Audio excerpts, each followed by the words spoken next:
Ora, muito bom dia a todos, sejam bem-vindos à abertura de mercado europeu. Esta manhã aqui a ser marcada novamente por alguns sentimentos mais negativos, onde vemos aqui os principais índices bolsistas europeus a serem negociados em baixa, também na sequência de uma sessão asiática bastante fraca, onde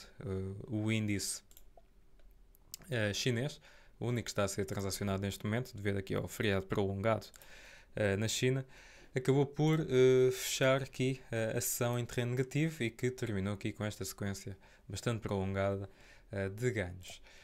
Como aqui podemos ver, portanto, o impacto neste momento está aqui a sentir-se praticamente todas as classes de ativos. Portanto, vemos aqui o Eurostoxx a cair, vemos aqui o DAX e o CAC também a cair e vemos em simultâneo o VSTOXX a subir um pouco. Também no mercado de cripto, este sentimento está a ser um pouco abalado, uma vez que os ativos de risco estão aqui a ser afetados. Vemos aqui, por exemplo, a, Bitcoin, a Ethereum, que estava muito bem encaminhada para recuperar depois destes mínimos, mas está novamente a recuar, mas é um bocado transversal a todas as moedas, portanto, a própria Solana, Bitcoin e outras altcoins, como é o caso da Chainlink, por exemplo, vemos que estão também a ser prejudicadas. Por outro lado, temos um dólar mais forte, embora não esteja a beneficiar diretamente com este cenário. Ainda assim, temos um dólar claramente mais forte e esta sessão vai ser uma sessão bastante importante. Estamos a um dia de conhecermos os dados do NFP, mas, como também dissemos no webinar semanal, vamos ter primeiro dados da atividade económica, os dados mais importantes, que são os dados sobre os serviços. O setor dos serviços representa 80% da economia norte-americana e, como deve imaginar, portanto, é um setor crucial aqui para a economia. Vemos também que até agora tem sido o ISM de serviços que tem sido mais resiliente, vamos ver se essa resiliência continua ou não. Pelo menos as expectativas de mercado é que existe uma melhoria, apesar de ser ligeira, em comparação com o mês de agosto, vamos ver se se verifica ou não, mas aqui certamente que vai trazer mais volatilidade para o mercado. Para além do índice composto, portanto o índice geral, vamos depois ter os subíndices que são divulgados simultaneamente e que podem trazer também aqui alguns insights sobre o estado da economia norte-americana, em particular no lado do emprego, no lado dos inventários, etc. Ao longo do dia ainda vamos ter alguns comentários de membros da FOMC,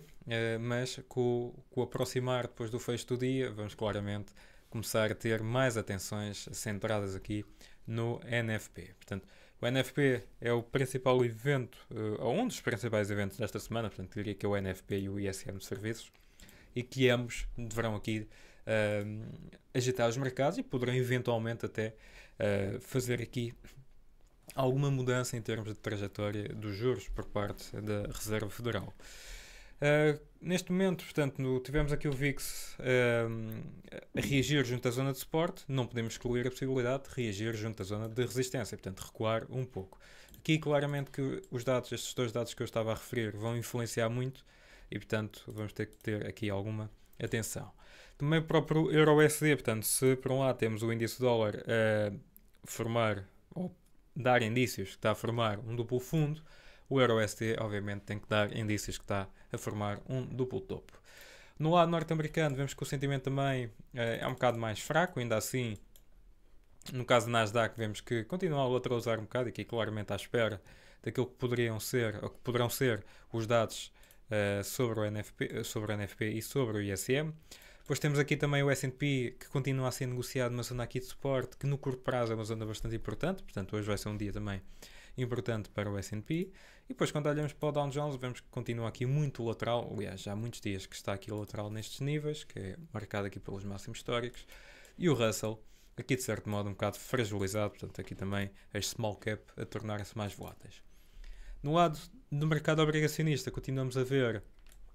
alguns recuos, mas também muito ligeiros, portanto até podemos assumir que o mercado está aqui a lateralizar um bocado, mas os dados, se calhar não tanto os dados de hoje, mas sim os dados da manhã vão trazer mais volatilidade para esta classe de ativos. E depois temos os metais, tanto o ouro como a prata, que continuam a ser negociados dentro dos seus máximos, no caso do ouro, máximos históricos, no caso da prata, máximos relativos, em que, lá está, estão também a aguardar aquilo que serão os dados, uma vez que se nós temos influência no lado da moeda, no dólar, e temos influência na moeda no lado das obrigações, obviamente que os metais também vão mexer. Já o petróleo acabou por não conseguir quebrar aqui esta zona de resistência, de certo modo um pouco até expectável, e acabou por mesmo recuar com alguma força. Vamos ver se continua a negar aqui esta zona ou se pode quebrar e eventualmente ativar este duplo fundo. Portanto, isto aqui é uma zona que também merece a nossa atenção. Depois continuamos aqui com o Nikkei, em que a esfera política continua a ganhar cada vez mais tom, mas que em termos de comportamento do índice do Japão não vemos assim grandes variações no preço. No mercado das matérias-primas, perdão, no mercado Forex, vemos que no caso do Yen, vemos que também tem estado aqui um bocado volátil, mas que no gráfico diário, por exemplo, vemos que continua muito lateral, portanto, esta lateralização surge na sequência do sell-off de agosto e que, portanto, desde então tem estado praticamente ao mais do mês muito lateralizado. Agora sim, no lado das matérias-primas, e aqui para concluir, portanto, se olharmos aqui para o caso do níquel, continua a respeitar aqui este duplo fundo e aqui a melhorar também com as perspectivas mais otimistas sobre a economia chinesa. E depois temos aqui o gás natural, num ponto técnico é muito relevante. Continua a ter muitas dificuldades em quebrar aqui os níveis de Fibonacci, os 78.6, e ao mesmo tempo está aqui a ser negociado na zona da neckline do potencial Head and Shoulders invertido. Tecnicamente, este target é muito ambicioso, portanto, vamos ver se é só a componente técnica que cria aqui algum efeito, mas podemos ver claramente que estamos numa zona em que é uma zona de decisão e que pode dar tanto para um lado como para o outro, vai depender muito da próxima reação, do próximo momentum no lado do preço. Em termos de inventários, só para termos ideia de uma parte um pouco mais fundamental, em termos de inventários, estamos até acima da média, portanto, nessa vertente não há sinais de pressão. E mesmo em termos de projeções meteorológicas, também não há um período em que aponta aqui para uma grande procura de gás natural, pelo menos nas próximas semanas. Portanto, vamos ver como é que esta situação se desenrola, mas em termos técnicos, claramente muito interessante neste ponto.